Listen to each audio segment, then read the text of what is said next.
I'm a pretty solitary being, and I entertain myself very well, and I like being alone. I'm not one of those people who constantly craves company. When I'm around company, I constantly crave solitude, especially for writing and thinking and processing and stuff. Smashing. Nice. Great. My relationship with Brian is, it's wonderful, and there's incredible musical chemistry, and we're good friends, but we're also very, very different. And so touring with him for years and years and years has been always dramatic. It's the sort of relationship in which you can feel really lonely because, you know, it's sort of like we're partners, but we're not partners. You know, we always I always used to refer to us as the married couple who didn't fuck.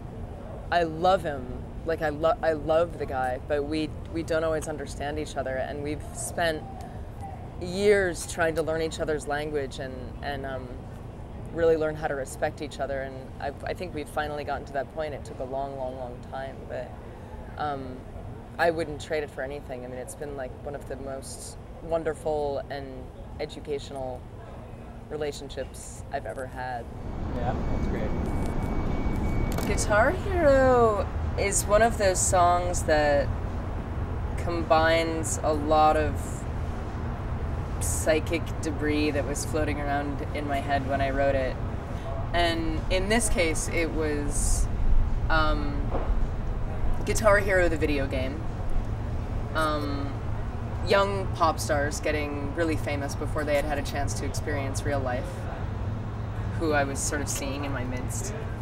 And kids, like teenage kids, going off to war and playing video games over there and in training. And those three things all stacked on top of each other ended up writing the song. I find that I can interpret it different ways myself when I'm playing it, when I'm thinking about it. The best thing about working with Ben Folds is how funny the dude is. He's one of the funniest guys I've ever met, and we would just crack each other up from the time I got into the studio to the time that I left. It was so much fun to work with the guy. And he's so smart. So, you know, you take someone who's hyper talented and hyper intelligent, and then you give them a insane black sense of humor. I'm in heaven with that. So that was the best part of working with Ben. Making the record was so great and so organic that I don't have any complaints, because everything went just as it coulda, as it shoulda, and it was awesome.